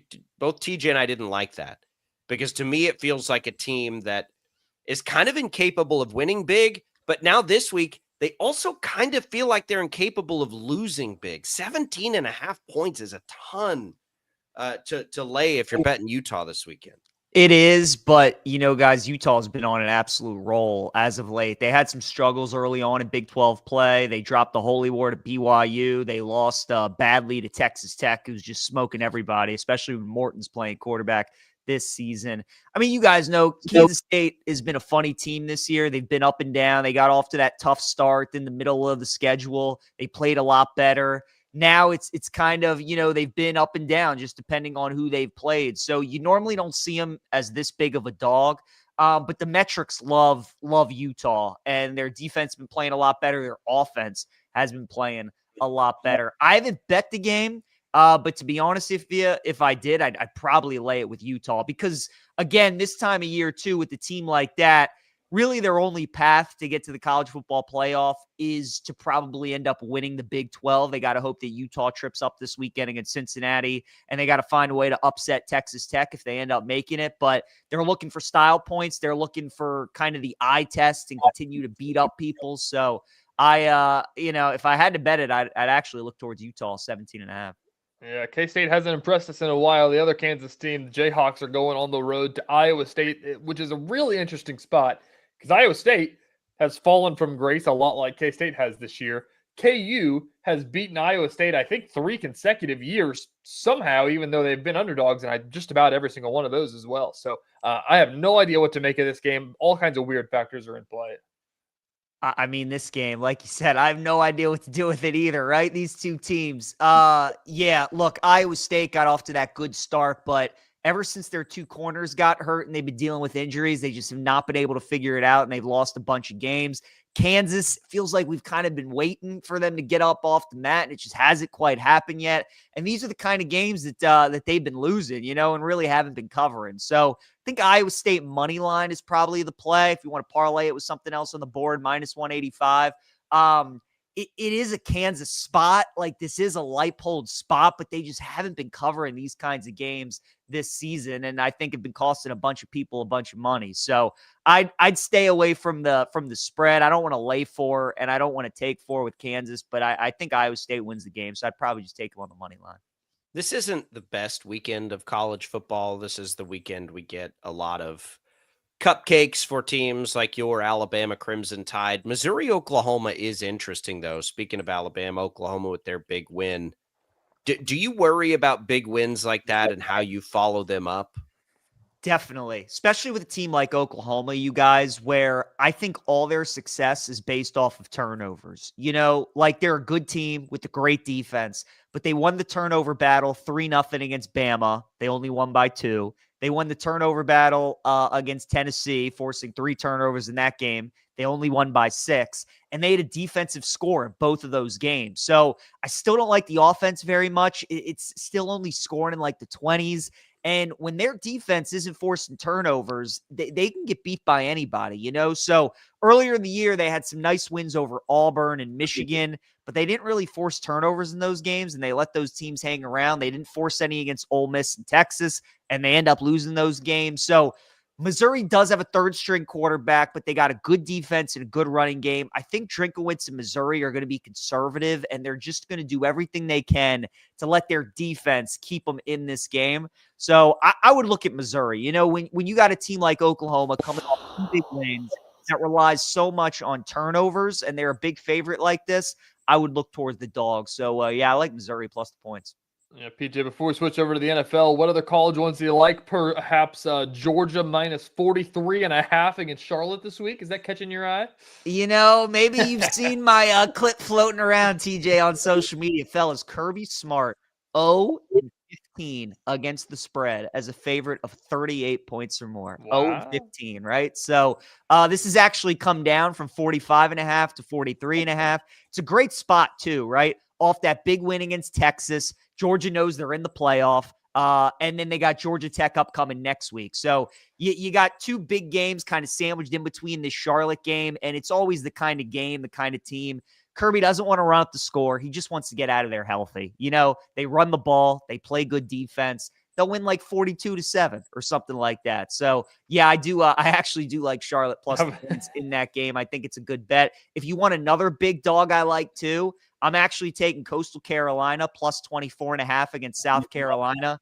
I mean, I want to fade the Gamecocks, right? They had A&M, fellas. 28-3 at halftime, 30-3 at halftime. They get shut out in the second half. Beamer's pumping up the crowd. Then they go in and lose the game. They've played 5 straight games against ranked teams, against some of the best teams in the country. Oklahoma, Bama, Ole Miss, A&M. They didn't win any of those games. The gauntlet's over. And now they come back home as this big a favorite with Clemson upcoming next week. Like, is there any motivation to get up this week? So Charlotte's a big dog I like, and Coastal Carolina, another big dog I like as well.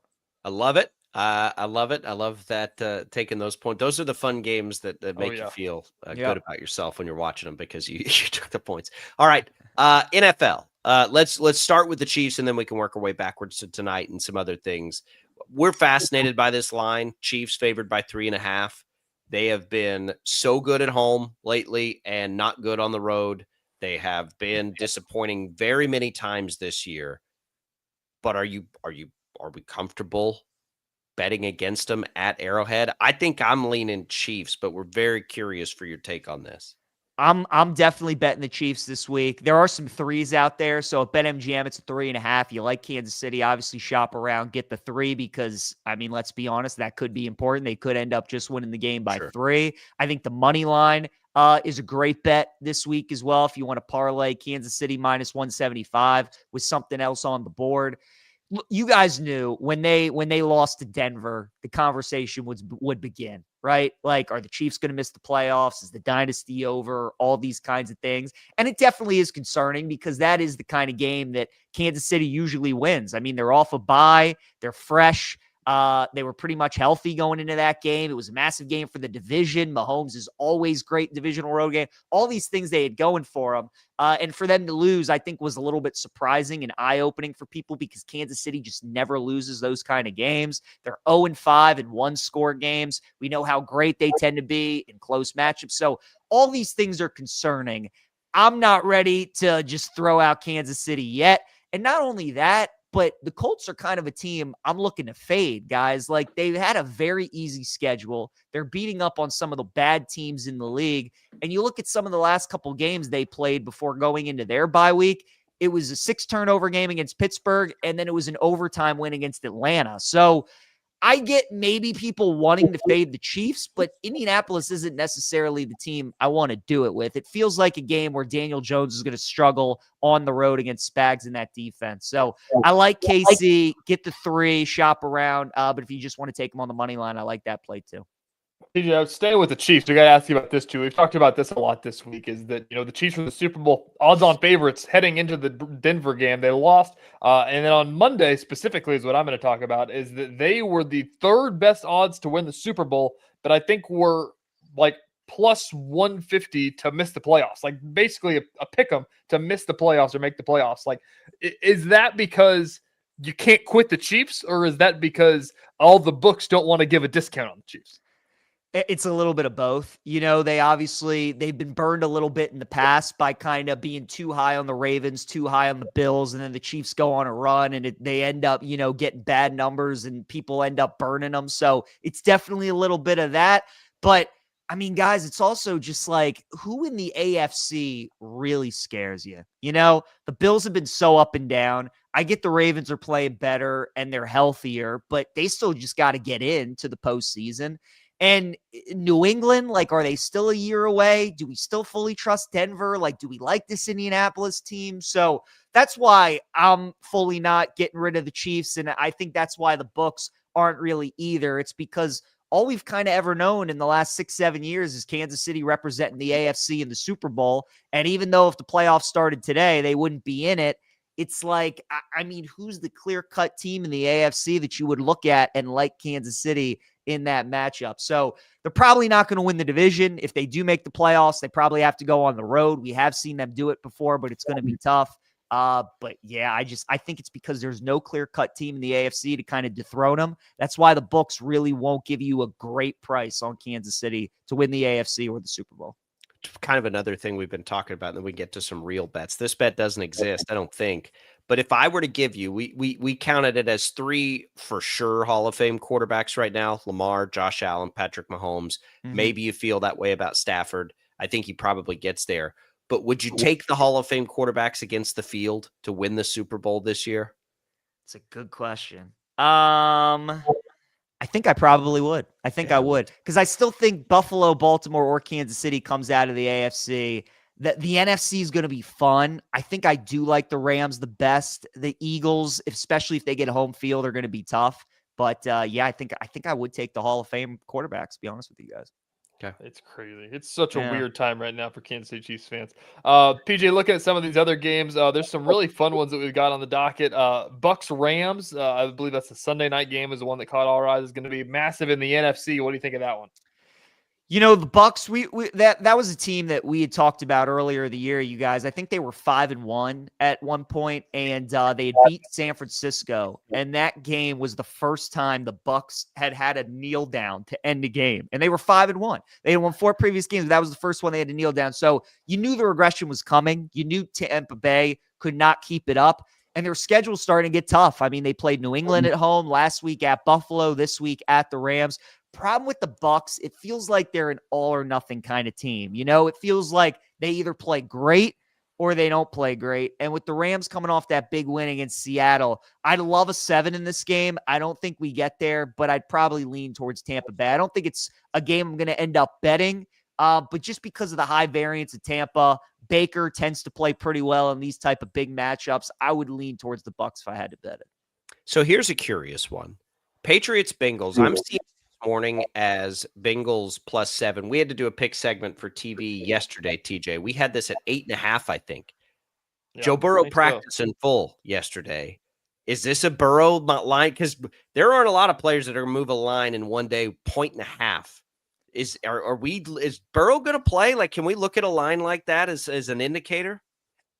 Potentially. I mean, like you said, for it to move that much, something would have to happen. I know Chase is appealing his suspension, so maybe there's a thought that he could be back. Yeah, that's interesting. I think because of that, because the line moved, because Burrow practiced, I'm in no rush to bet it. I kind of want to wait and see. And to be honest with you guys, if Burrow does play and the line keeps going down, then I'd be interested in betting New England the other way to win, because let's be honest, Flacco, for the most part, has been playing really well. He's obviously not Joe Burrow, but I mean, Burrow still can't play defense, and I don't know how they're going to get any stops on that Patriots offense who's been on a roll. So I'm in no rush to bet it. I think right now, if anything, maybe look at the Patriots in a teaser, just tease them down to -1. That would be the play. If Burrow does play and we get a 6.5 with New England, then I think the bet would be on the Patriots in that game.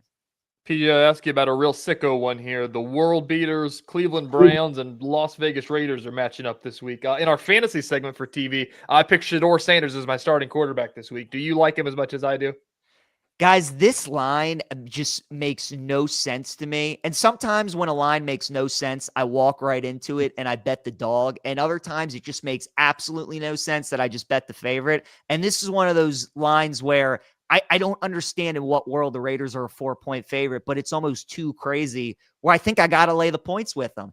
If you're looking at the 4 units in this game, Raiders offense, Browns defense, Raiders defense, it's not even close. Browns defense, the best unit on the field, right?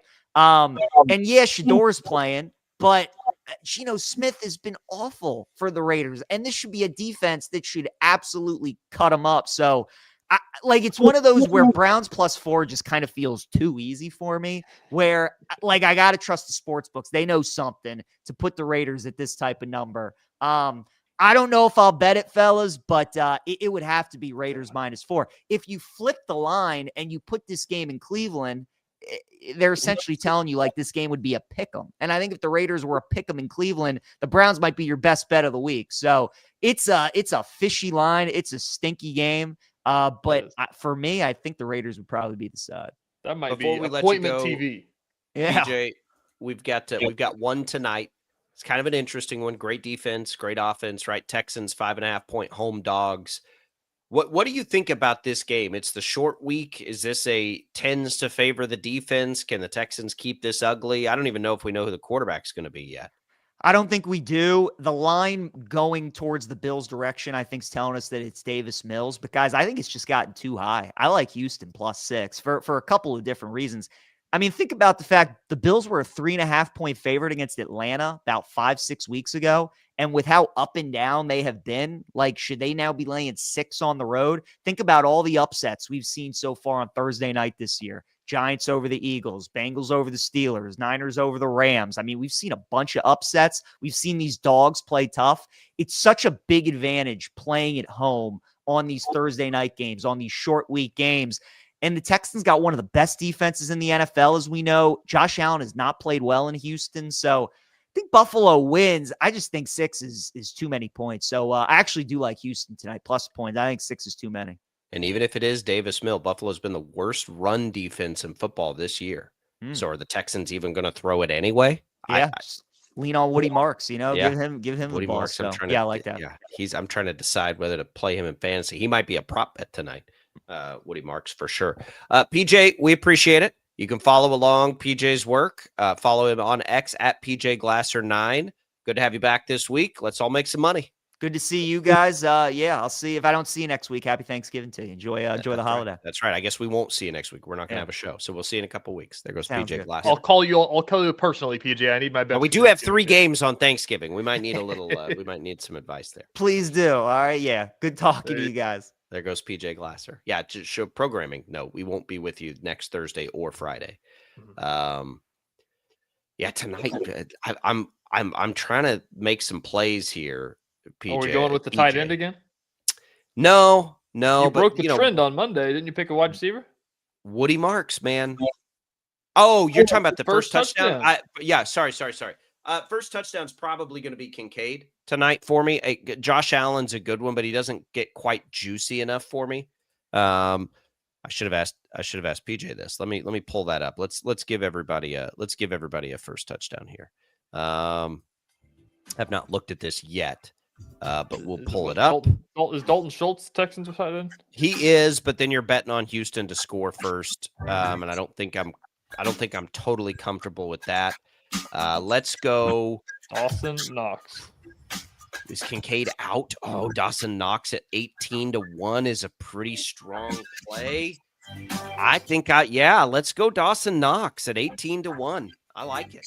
If Kincaid doesn't play, he must not be playing. I like it. All right, we'll come back. We got more Sports Daily. Don't go away.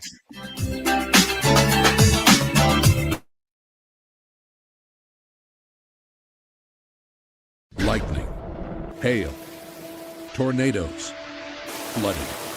It's the worst of severe weather, and it's coming. Spring brings warmer temperatures, but also dangerous weather conditions. Stay up to date day or night with the Storm Team 12 weather app. You'll get accurate forecasts, so you can plan ahead and stay safe, no matter the weather. Download the Storm Team 12 weather app, brought to you by Stutzman's Greenhouse. The future of television has arrived. Next Gen TV is here with stunning video, movie theater quality sound, enhanced voice clarity, and interactive features, all upgradable for the future. Learn more at watchnextgentv.com.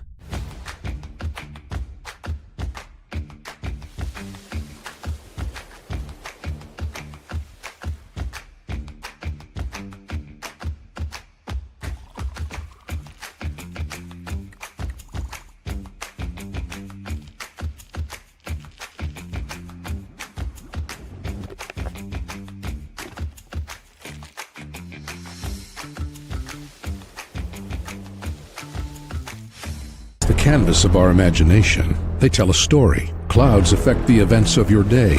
Sometimes they growl, sometimes they inspire, but they're always the messengers of nature's mood written in the sky. Storm Team 12 understands the language of clouds. We're dedicated to decoding their message so you know what to expect. Behind every cloud, there is a story waiting to be told. Trust Ross Jansen and Storm Team 12, alerting you first to the impact on your life.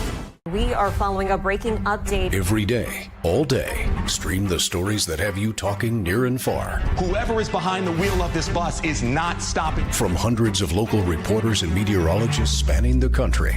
Chaos here this morning at the UW campus. Search LNL for the all-new Local News Live streaming app. Odyssey is one of the most influential audio and entertainment brands in the nation. You already know Odyssey's iconic local radio brands in Wichita. But did you know Odyssey has the country's best collection of music, news, and sports brands? Odyssey is also a premium podcast creator, major event producer, and digital innovator. Odyssey brings people together across the country and right here in Wichita. Odyssey also delivers meaningful radio and digital audio results. Find out our story and impact at odysseyinc.com/Wichita. Make yourself known now. 310-1 in traffic pursuit. Oh my God, here. Investigate TV Plus begins with real people. We investigate stories that impact you. And inspire change every day. Something is broken. Real problems. Why are they hiding it? And real solutions. My daughter was dying in front of me. What was your reaction when he said that? Investigate TV Plus, weekdays at 3:30 p.m. on KWCH. Sometimes people tell us, I don't get it, it's just tea. But let me tell you, we are so much more than just tea. With 20 plus flavors of sweet and unsweet iced tea, the possibilities are endless. Come on in and try them all for free to find your favorite or get us on the go for your busy lifestyle. And don't miss happy hour every day. So the next time someone tells you it's just tea, tell them to come by and find out why we say, drink tea, be happy. Jim Rome here, lighting up your afternoons on The Jim Rome Show. Catch me starting at 2 on Wichita's #1 sports radio, Kansas fan headquarters, 97.5 and 1240 KFH.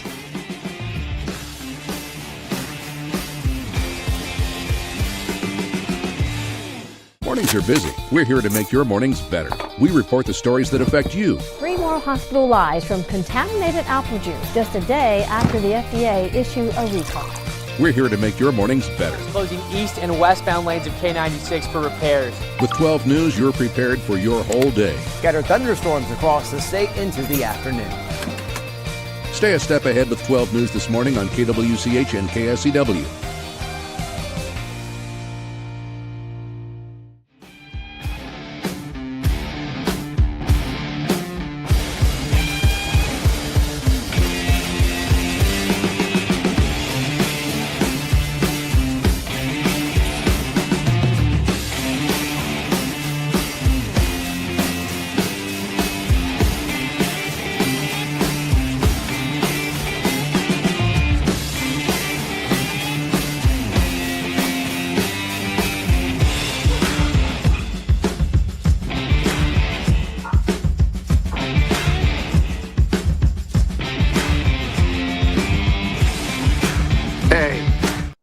Is on KFH.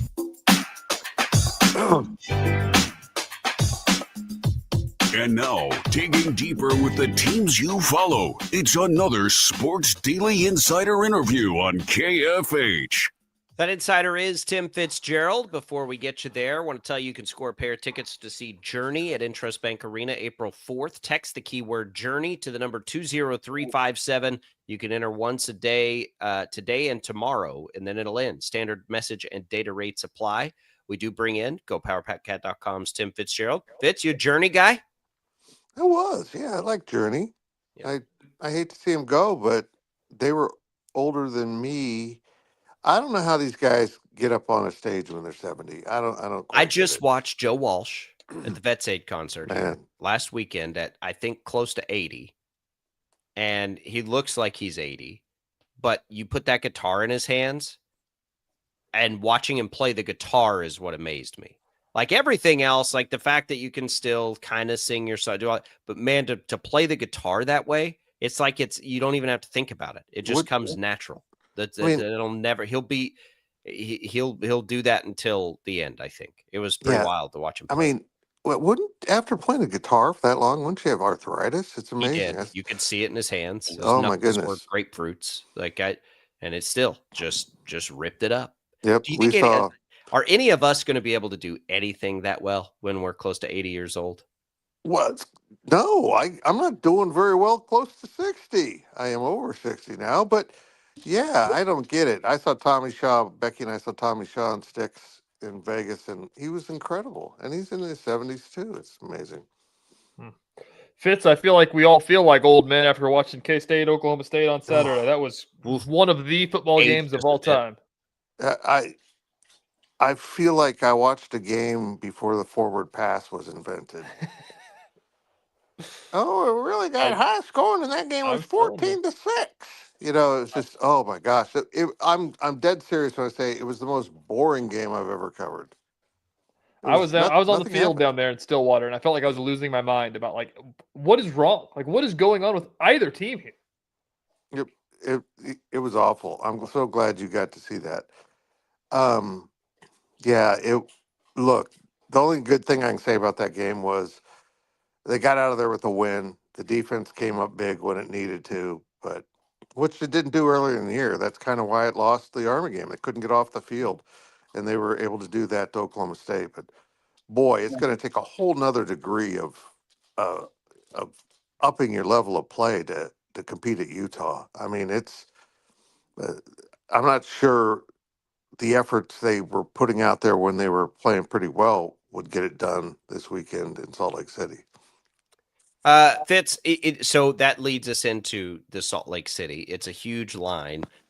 When you watch them play like that, like what is like what are they going to do? Like how do they do it? Like what is the path for them to be able to get the 6th win in a place like that as an underdog? I'm going to be blunt. I haven't carved out how they do that because Utah's strengths play so perfectly into K-State's weaknesses. I'm not sure they can overcome it. I mean, I'm not sure the dominating play of the lines of Utah is something that K-State is going to be able to handle. And particularly the way the offensive line played last week. They're not going to be able to handle a much better front 7 of Utah or front 6 than what they saw in Stillwater. So if we can successfully in our minds throw that game out and go back to how they were playing, because they actually played well against Texas Tech. That's just how good Tech is by game's end. If they can play at that level, they'll be in the game in the fourth quarter. But it might be the same type of result. You're just kind of hanging around before the inevitable. But gotta go give it a shot. It's a great measuring stick, and they can play spoiler here for the entire Big 12. Yeah, they can, Fitz. But the question now becomes that Jace Brown seems like he's out for the season. It sounds like with a shoulder injury that he sustained on Saturday to make the worse. They don't have Dylan Edwards. They don't have Austin Romaine. They don't have Jace Brown anymore. They don't have Toby Osunsami anymore.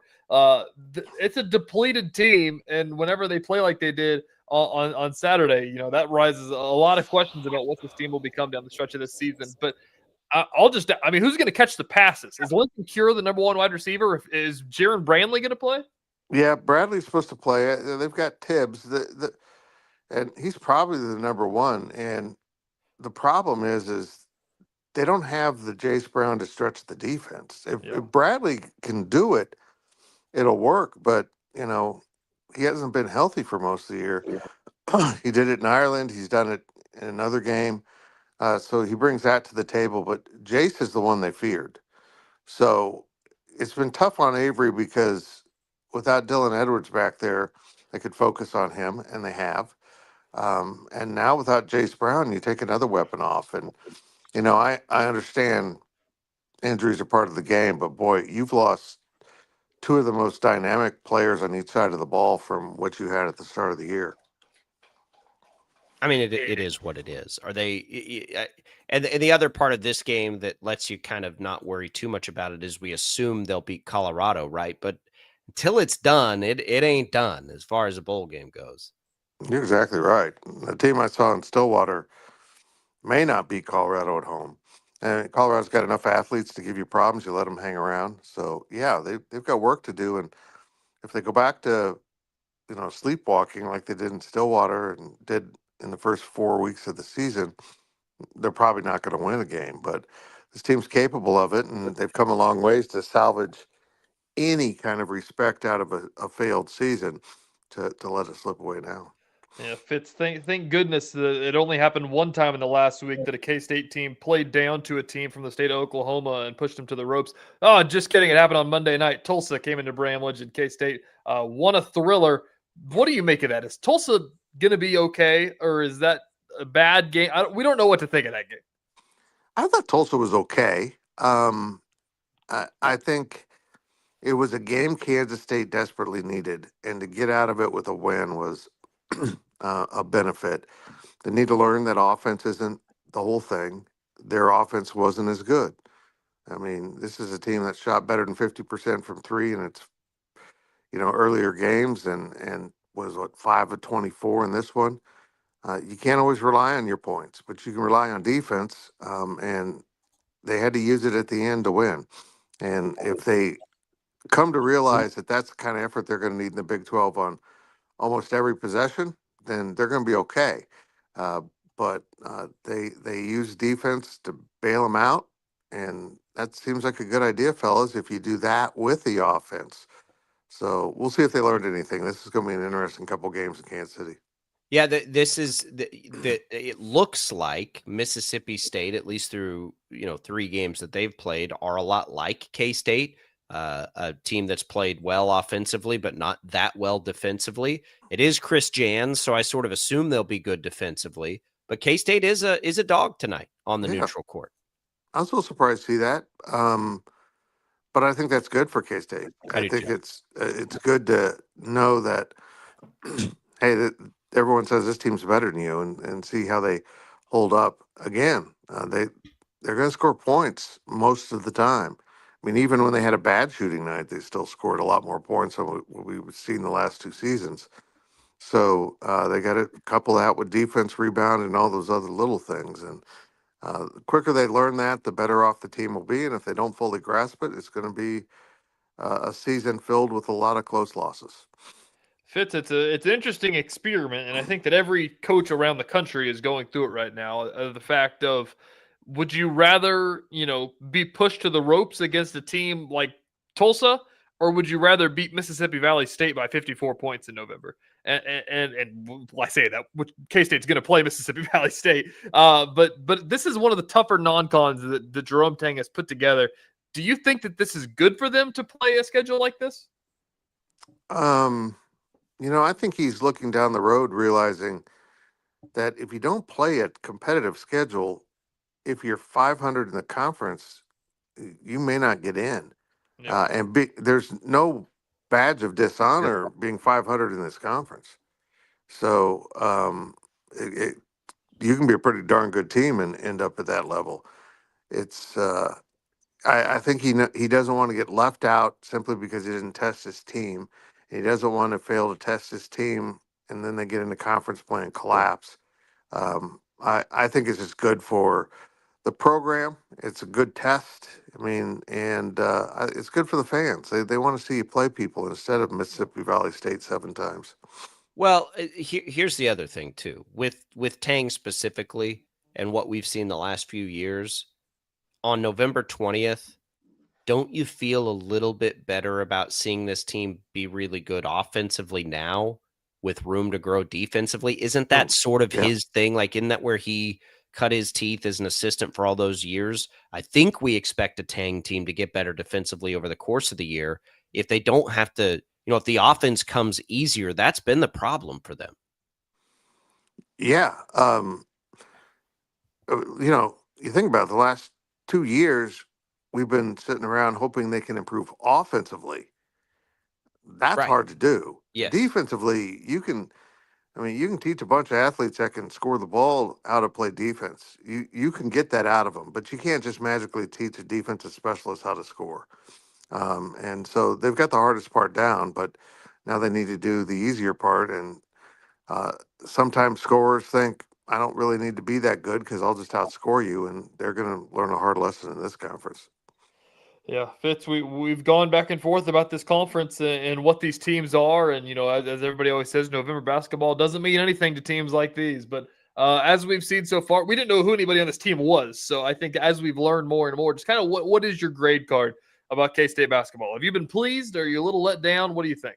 No, I've been pleased. And, bluntly put, it's just a better product to watch. Yeah. I mean, even if the games are still close, or even if they lose, 50% or more of their Big 12 games, this team is more fun to watch because it's not so painful. We're watching a bunch of guys throw the ball at the rim and it bounce off in funny ways. It was like watching, youth basketball on the offensive end the last few years. These guys are casual scorers. They just make it look so easy. And that's a much more enjoyable brand, even if the defense is frustrating. I completely agree with that sentiment. Fitz, what do you guys have for us at GoPowerCat.com? A lot of coverage. We got, having basketball the next 2 nights and football on Saturday. We're spread a little thin, but we'll have everyone at every place and have plenty of coverage. Lots of pregame coverage up at Go PowerCat. The K-State pregame show releases on YouTube at 10 a.m. if you're interested in listening or watching our breakdown of the Utah game that involves me taking shots and crying. Well, maybe not, but metaphorically, yes. We'll be with you in spirit. Tim Fitzgerald, publisher, GoPowerCat.com. Appreciate it. We will not talk to you next week. We'll be all stuffing our faces with turkey. Oh, yeah. Oh, I'll just wait for your call anyhow. Okay. We'll call you anyway, just for fun. All right. There goes Tim Fitzgerald. Appreciate it. You can listen to that game, by the way. K-State tonight against Mississippi State in the Hall of Fame Classic, because it's right here on your home of Wildcat Athletics. We're coming right back. A little more Sports Daily. Don't go away.